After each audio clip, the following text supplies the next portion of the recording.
Boa noite a todos. Depois de uma prece bonita dessa, proferida pela nossa amiga Dacília, né? Então, Jesus, a luz do mundo, né? Que brilhe em nós também. Dando continuidade aos nossos estudos do Evangelho segundo o Espiritismo, né? Meu nome é Wagner, a gente vai continuar o capítulo 24 do Evangelho, que é Não coloqueis a lâmpada sobre o alqueire. Ok? A gente vai trabalhar os itens de 8 a 10, que é não seguir os pagãos, certo? Nesse capítulo, vale a gente voltar em um trechinho que diz aqui no início, um trecho que foi anotado pelo apóstolo Mateus, e está aqui, ó. Não se acende uma lâmpada para depositá-la sobre um alqueire, mas é colocada um suporte alto a fim de que ilumine todos os que estão na casa, certo?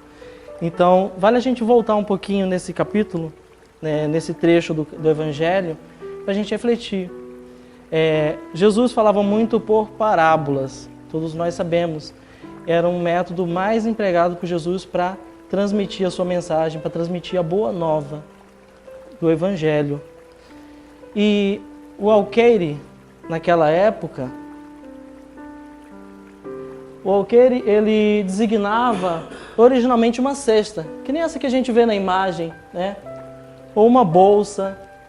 Ela era geralmente atada aos animais, era utilizado para transportar objetos, para transportar variedades de coisas, desde alimentos, objetos, roupas, eram utilizadas para esse tipo de transporte, né?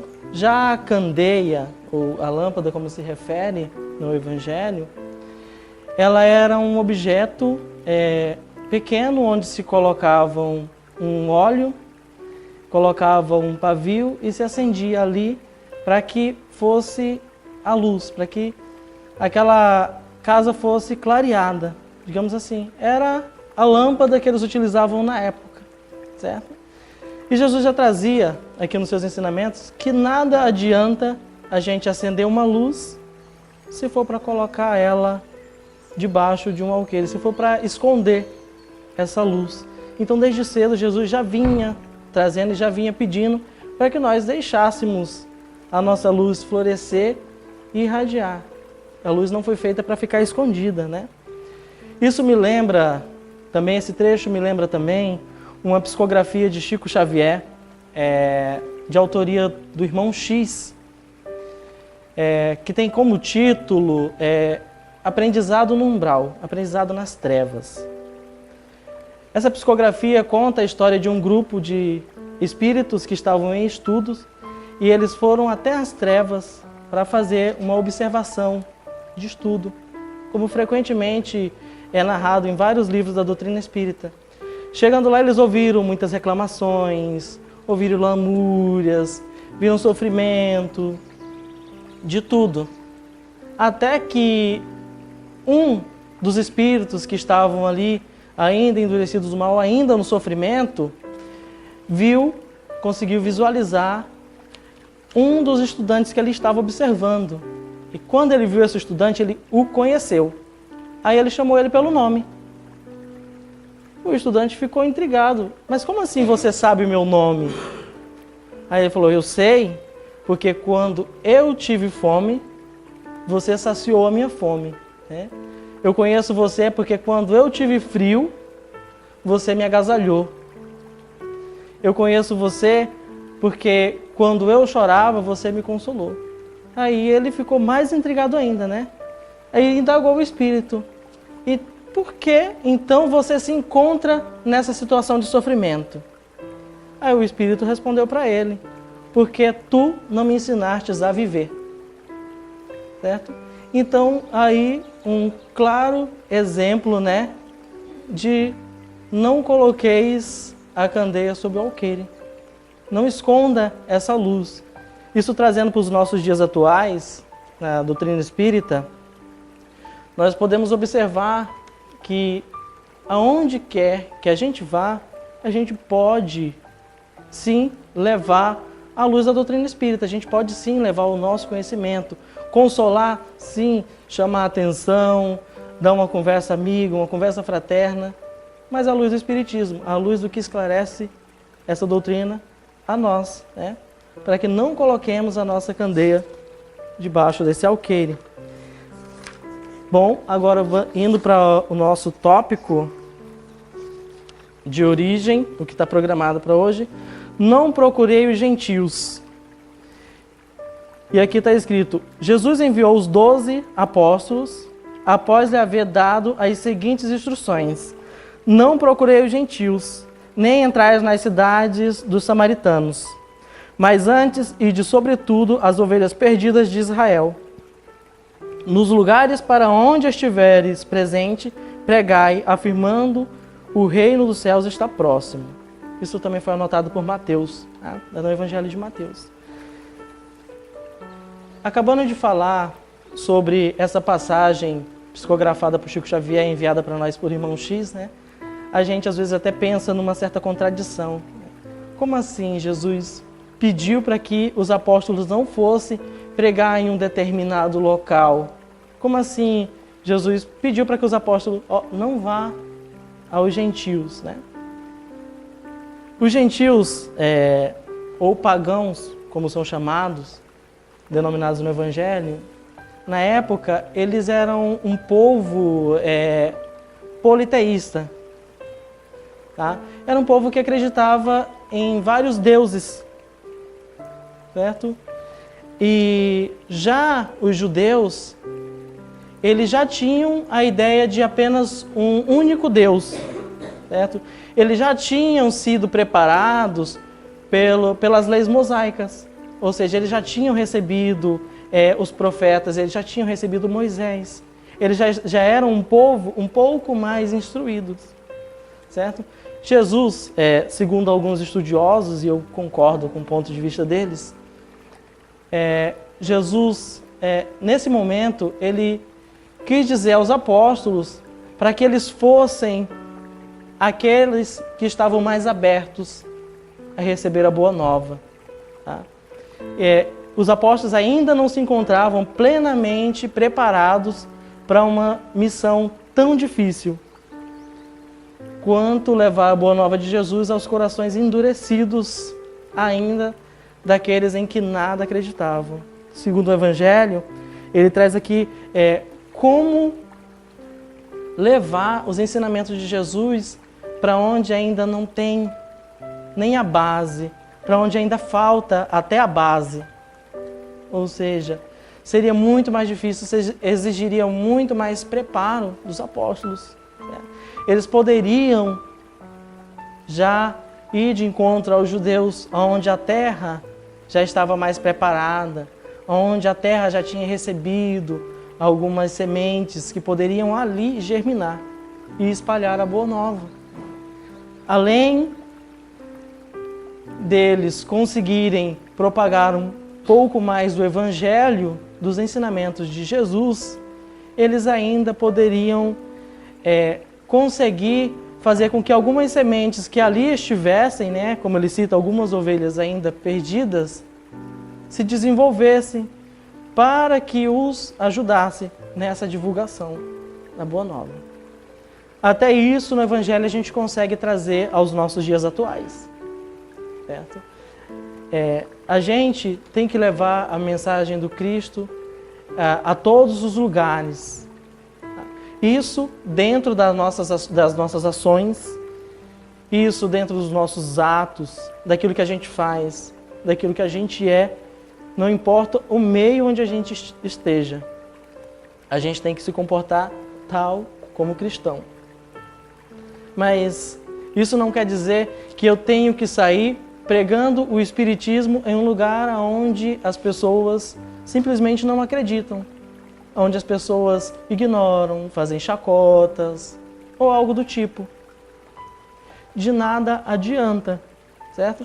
Então, aonde a gente vai propagar, aonde a gente vai colocar a nossa luz, a nossa lâmpada, ali é onde as pessoas já estão aptas a receber essas informações. A gente começa por ali. A partir do momento que a gente faz a primeira tarefa, que Jesus passou para os apóstolos, foi a primeira tarefa. A gente vai se capacitando para realizar as demais tarefas, né? O Evangelho é rico em ensinamento. E esse capítulo, né, apesar de curto, ele nos traz algumas anotações dos evangelistas, né, de Mateus. E a gente recordando esse apóstolo, quando Jesus foi ter com Mateus em sua casa, né, o Levi. Mateus era um cobrador de impostos e isso para a época era uma coisa ruim. Então, apesar dele ser um homem rico, apesar dele ser um homem de posses, como era um cobrador de impostos na época, eles eram tidos como homens de má fé. E os fariseus, eles sempre estavam instigando Jesus, como eles sempre estavam ali cutucando, tentando tirar a harmonia, tentando fazer com que Jesus caísse em contradições, eles já começavam a fazer os seus alarmes, né? Porque Jesus foi na casa de um homem de má fé. Jesus está na casa de um homem de má fé. Né? Jesus está ali. E eles começavam, porque eles tinham essa necessidade. E apesar de tudo que o Evangelho nos traz sobre os fariseus, eles eram muito firmes no segmento da lei mosaica.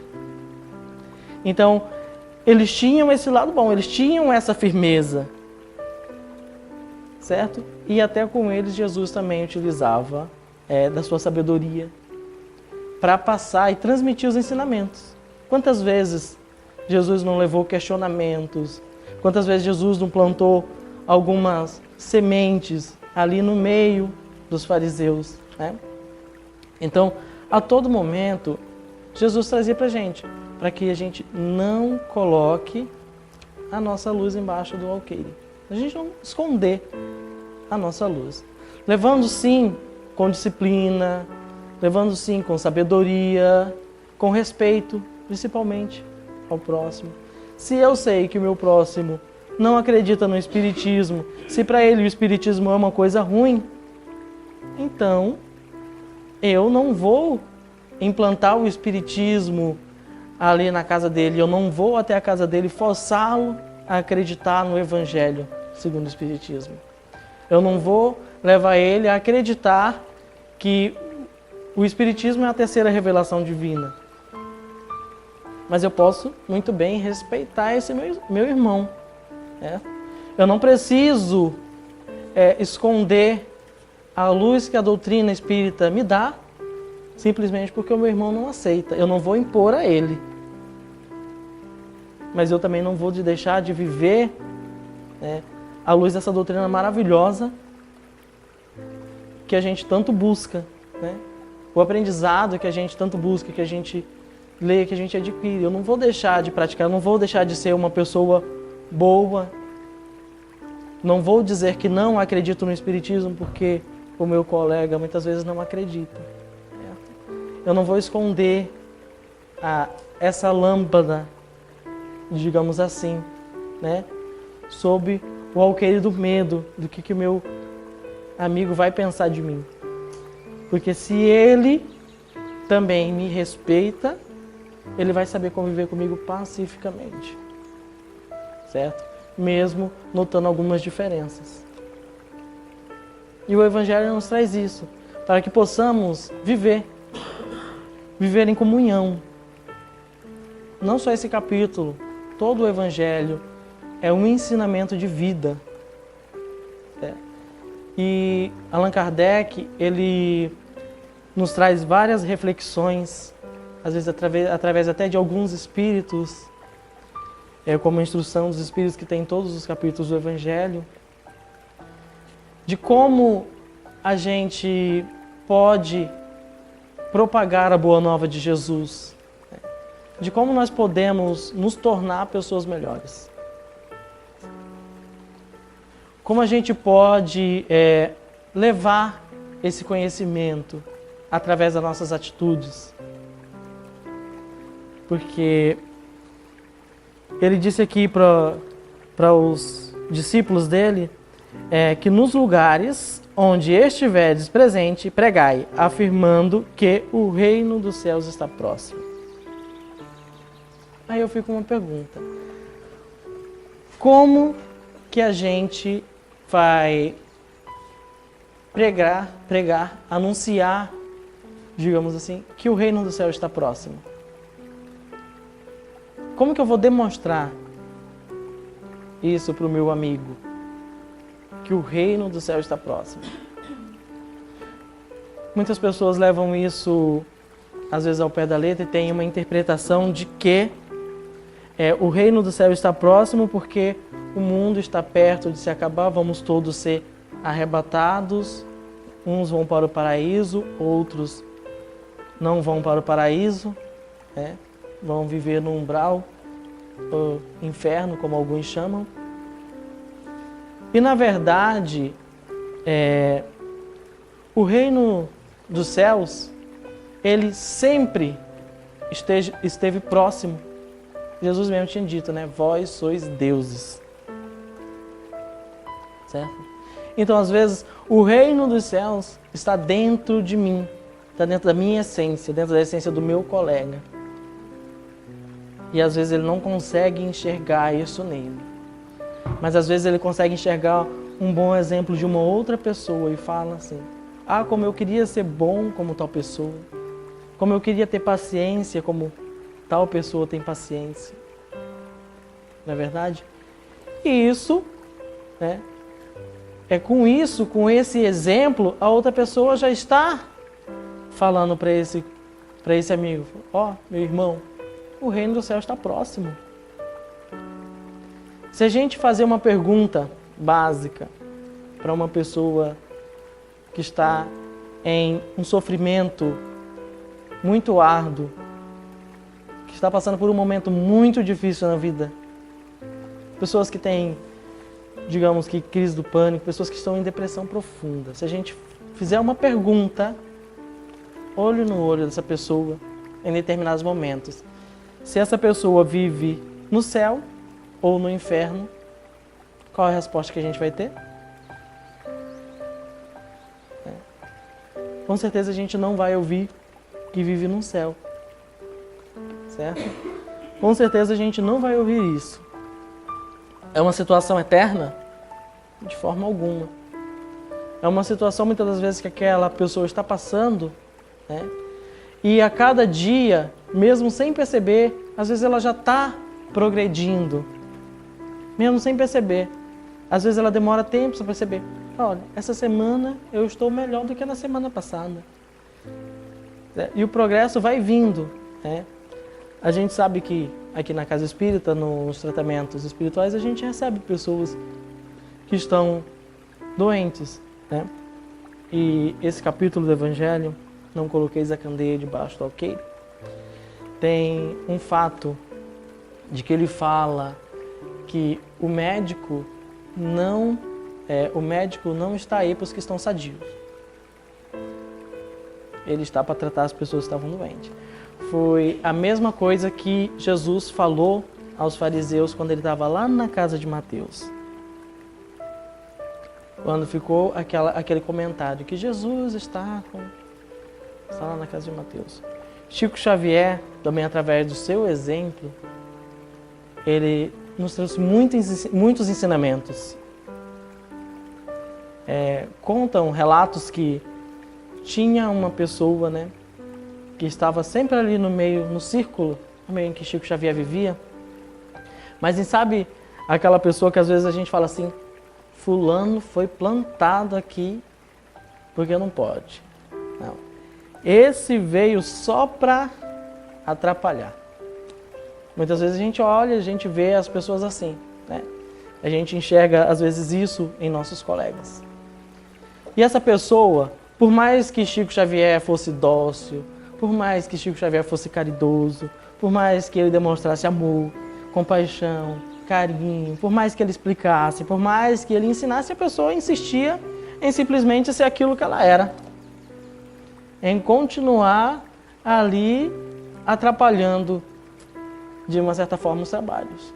Aí teve uma pessoa que foi, porque sempre tem as pessoas que têm a paciência um pouco mais curta. Aí perguntou para Chico Xavier: Chico, por que é que você não tira essa pessoa daí? Né?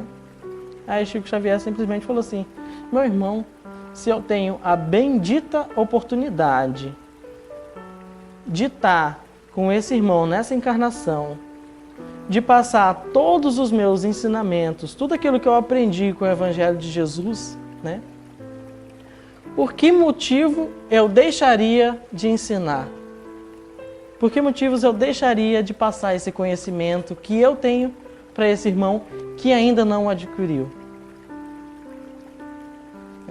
Será que eu amo esse irmão se eu simplesmente excluir ele da minha vida, se ele não me agrada?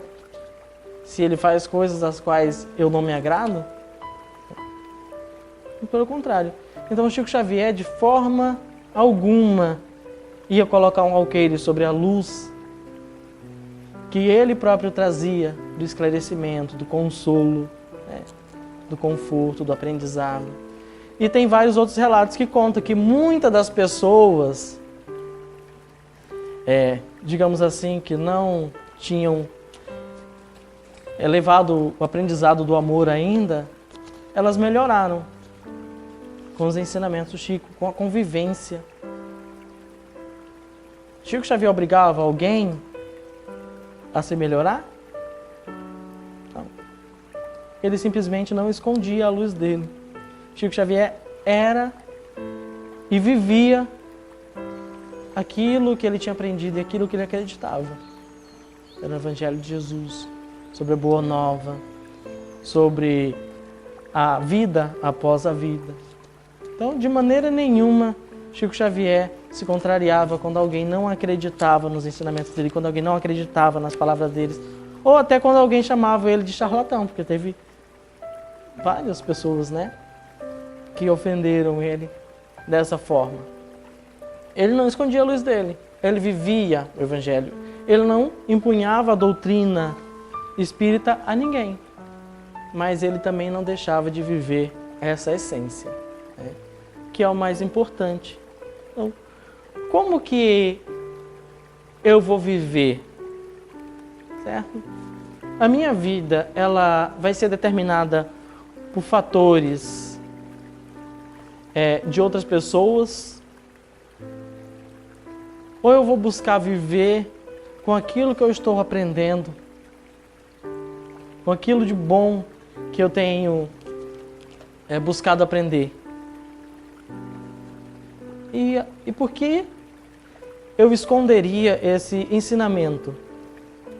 Por que eu esconderia a minha luz? Né? Nós ainda tão falhos, quase não temos essa percepção do Evangelho, assim como outros autores grandes da doutrina espírita, né? Como Chico, como Divaldo e vários outros, né? Então, por que esconder? Né? Se a gente conseguiu aprender um pouco, então vamos transparecer esse pouco. Vamos ser esse pouco que a gente aprendeu. Vamos trazer para a nossa vida. E está o trecho novamente. Jesus: não procurei os gentios. A gente sabe que nessa época nada mais se tratava do que os apóstolos ainda não estarem preparados para essa difícil tarefa. Porque era uma tarefa difícil. E ao longo do Evangelho a gente vai percebendo que os apóstolos, eles se prepararam após a partida de Jesus. Foi que eles ficaram prontos. Foram que eles saíram divulgando mesmo o Evangelho. Foram que eles saíram propagando o Espiritismo. O cristianismo. Né? Após a partida de Jesus. Então, nesse momento, os apóstolos não se encontravam prontos para este trabalho, para essa tarefa difícil. Mas eles estavam aptos e prontos a realizar uma tarefa mais fácil, que era ir plantar e cultivar uma terra em que já estava preparada. Uma terra de pessoas que já estavam mais receptivas. E é assim que a gente tem que nos definir. Como eu estou em certas situações? Eu estou mais preparado para tal tarefa ou estou preparado para aquela outra tarefa? O importante é a gente não deixar de praticar o bem que a gente aprendeu, certo? O fato dos apóstolos não estarem preparados nesse momento para estar com os gentios divulgando o cristianismo não diminuiu eles, não fez deles inferior. Muito pelo contrário. Essa não preparação e esse entendimento dessa tarefa que Jesus deu a cada um deles, foi que propiciou com que eles fossem buscar, com que eles fossem divulgar e que eles fossem se preparar. Aí sim, após os apóstolos estarem preparados, foi que eles foram enfrentar as batalhas difíceis, da vida, as batalhas difíceis da divulgação da Boa Nova de Jesus. E a gente sabe que eles encontraram muitas e muitas dificuldades. Trazendo para os dias atuais, aqui nos encontramos também muitos de nós enfrentando várias batalhas, muitas das vezes achando até que estamos perdendo, certo? E a gente pode se recordar. Jesus, assim como ele fez com os apóstolos, ele não dá a ninguém uma missão maior do que aquela pessoa possa cumprir. Não, se Jesus deu essa tarefa, é porque aqui estamos e temos plena capacidade de cumprir essa tarefa, né? E assim estamos sob o aval de Jesus. Se não estivéssemos preparados, ele teria nos dado uma tarefa mais branda, uma tarefa mais fácil. Se estamos enfrentando lutas um pouco mais árduas, um pouco mais difíceis, é porque as fáceis a gente já passou. Então está na hora da gente desenvolver o nosso aprendizado. Está na hora da gente desenvolver tudo aquilo que a gente consegue aprender com Jesus, que foi o nosso guia e modelo de perfeição moral na Terra, trazendo para a nossa vivência, e nos tornando vencedores desses desafios. E a gente vai, degrau a degrau, a gente vai, passo a passo. Nenhum de nós sai daqui até aqui. Ninguém de nós vai do primeiro ao último degrau em um passo. A gente tem que subir gradativamente. A gente vai vencendo cada obstáculo gradativamente. Por mais que às vezes nós mesmos nos julgamos fracos, incapazes, tenhamos a certeza de que não somos. Para essa tarefa, para essa missão, nós estamos preparados. Então, não coloquemos a candeia sobre a nossa lâmpada, deixemos a nossa luz brilhar, levantemos a nossa cabeça, tenhamos coragem e vamos enfrentar toda e qualquer dificuldade que possa aparecer na nossa frente. E não esquecer de que quem está à frente de tudo e quem designa tudo a nós é Jesus. E nós, seguindo o exemplo dos apóstolos da época, também podemos. Tá? Nada é fácil a ninguém, tá? Nada é, digamos assim, nada vem de mão beijada. Então, tudo necessita do nosso esforço, tudo necessita da nossa dedicação. As batalhas mais fáceis nós já passamos. A gente precisa enfrentar agora, né, dentro de nós, essas batalhas um pouco mais difíceis, para que a gente consiga transparecer, né, todos esses ensinamentos e todos esses aprendizados e todas essas vitórias que já tivemos desde lá atrás até aqui. Se estamos um passo à frente, né, já vencemos o passo que estava lá atrás. Então não importa onde eu estou ou aonde o meu amigo, o meu colega está, né?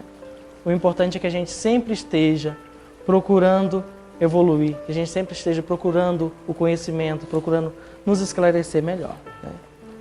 E que a gente não coloque, né, a candeia sobre a nossa lâmpada. Muito obrigado a todos.